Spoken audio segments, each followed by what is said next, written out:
Atrial depolarization is transmitted to the ventricular myocardium by the AV node and intraventricular conducting system. The time between the onset of atrial depolarization and the release of depolarizing current into the ventricular myocardium from the terminal branches of the conducting system is represented by the PR interval on the ECG. Dysfunction of the AV node or diffuse damage to components of the ventricular conducting system can result in a delay or even failure of transmission of atrial depolarization into the ventricular muscle mass. This situation is referred to as atrioventricular or AV block. 3 degrees of AV block are recognized. In first degree AV block, all P waves are transmitted to the ventricular muscle mass, and therefore all are followed by a QRS complex. However, the time taken for conduction into the ventricular myocardium is prolonged. First degree AV block is defined by transmission of all P waves to the ventricular myocardium, but with prolongation of the PR interval beyond the upper limit of normal of 0.2 seconds on the ECG. Second degree AV block is defined by failure of conduction of some P waves into the ventricles. As shown here, the periodic failure of transmission of atrial depolarization into the ventricular muscle mass, with consequent absence of an associated QRS complex, creates a visual impression that the QRS complexes occur in clusters or groups. This is what we mean when we use the term group or groupings in this video.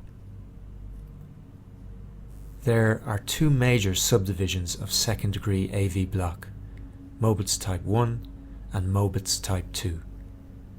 The distinction is important as they are associated with very different outcomes for the affected patient. Mobitz type 1 second degree AV block is the so-called Wenckebach phenomenon. Looking at this rhythm strip, the QRS complexes appear to occur in groups, and on closer inspection we find that isolated P waves are periodically failing to depolarize the ventricles. With periodic failure of P wave transmission to the ventricular myocardium, this is a case of second degree atrioventricular block. Analyzing the relationship between the P waves and the QRS complexes, we find a progressive prolongation of the PR interval within the group until finally a P wave fails to be transmitted to the ventricular myocardium. This progressive prolongation of the PR interval preceding a non-transmitted P wave is the defining characteristic of Mobitz type 1 second degree AV block. The phenomenon is usually caused by increasing prolongation of the conduction time within the AV node. Mobitz type 1 second degree AV block may occasionally be associated with symptoms, but is considered clinically benign in the sense that it has a low rate of progression to complete AV block. In Mobitz type 2 second degree AV block, again by definition there is an intermittent failure of conduction of P waves to the ventricular myocardium. However, unlike the Wenckebach phenomenon, there is no progressive prolongation of the PR interval before the non-conducted P wave. Analysing this strip, we note that within the groups the PR interval is constant. With intermittent failure of P wave conduction and a constant PR interval, this is Mobitz type 2 second degree AV block. You'll also notice that within each grouping there are 4 P waves, 3 of which are conducted to the ventricular myocardium. This is Mobitz type 2 second degree AV block with a conduction ratio of 4:3. Unlike Mobitz type 1, Mobitz type 2 carries a significant risk of progression to complete AV block and is therefore associated with a significant mortality in the absence of intervention. We should point out that the conduction ratio in second degree AV block, and therefore the size of the groups, varies between patients, and as shown here, may even vary between groups in a single patient. In the presence of very high conduction ratios, differentiating between Mobitz type 1 and type 2 can be a much more challenging task than we've illustrated so far. Making the call matters because the difference in underlying pathophysiology is reflected in a markedly different prognosis for the patient. As shown here, in second degree AV block with high conduction ratios, the groups may be so large that full groupings are not demonstrated on a standard rhythm strip. Furthermore, and more importantly, in the case of Mobitz type 1 with high conduction ratios, after the first few beats, the degree of progression in PR interval length within the main body of the group can be so small as to be imperceptible. The key to making the call between type 1 and type 2 in a case such as this is careful analysis of the PR interval around the time of the non-conducted P wave.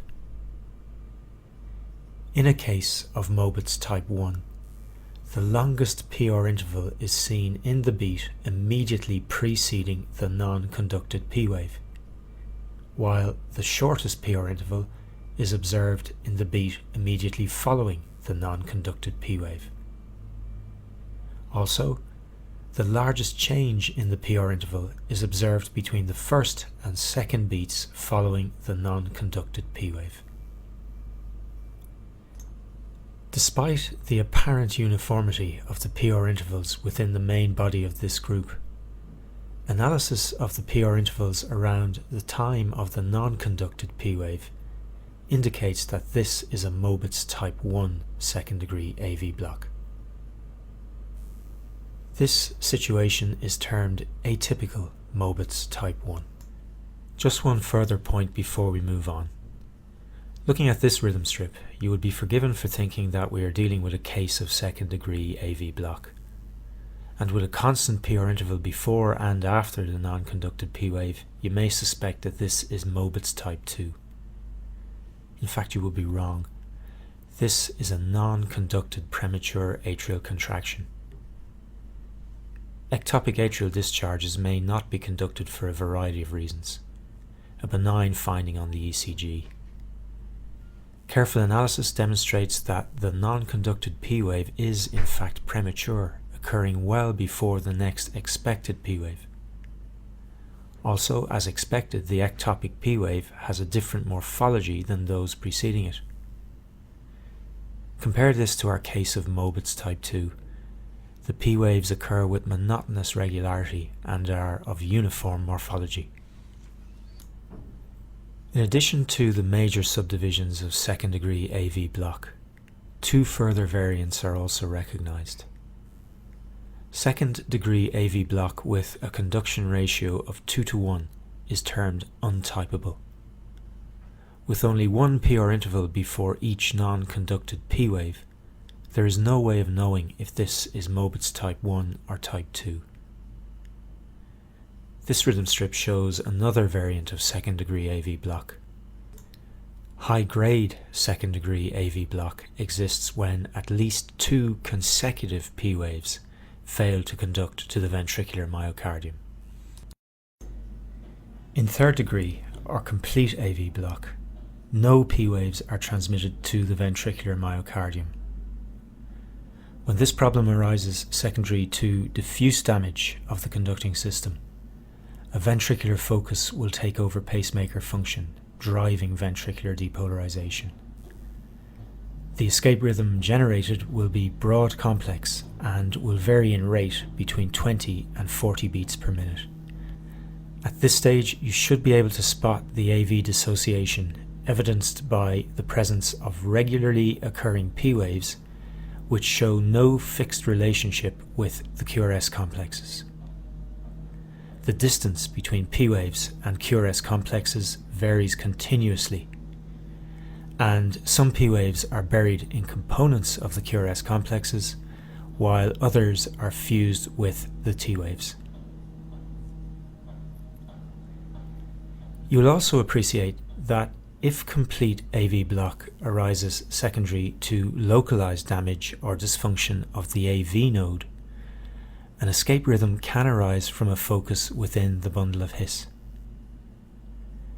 As depolarization from this focus enters both branches of the bundle of His, the rhythm generated will be narrow complex.